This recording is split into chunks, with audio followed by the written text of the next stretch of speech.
গাছ মুছ লাগাইলাম, বড় ভাই কইছিল বিদেশে থেকে বাড়ি মরি ইয়া করবো।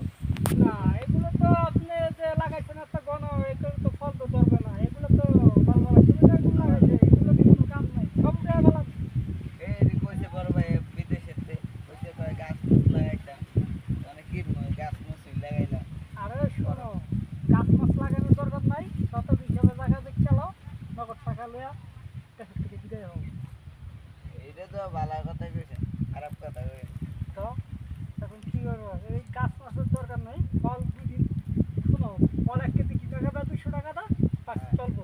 আপনার ফল গাছ, তোমার ফল গাছ আর লাগানো হবে না। ফল ফল যেমতে দাম এর লাগে লাগাইছিল। দাম তো লাগাইছো, এখন তো ফল ধরবো কবে, খাইবা কবে, নিয়ে আগে নিয়ে বাচ্চা লোক নিয়ে মানুষের মতো মানুষ হও। আমি ফল গাছ লাগাইছি নিয়ত করে, অনেক বড় ভাই কইছে আইয়া ফল মূল খাইব গাছে। এই পুকুরে এই অবস্থা কি এমন, পুকুরে মাছ কই? পুকুর মাছ পানি হয়ে গেছে, বালু নিচে দিয়া তো পুকুরে কি আর মাছ ছাড়া হবে না? সারইব, বড় ভাই এলে আবার সারইব। ও, বড় ভাই কি টাকা বাড়া না? দেখা আইয়া বলে ইয়া মাছ ছাড়বো।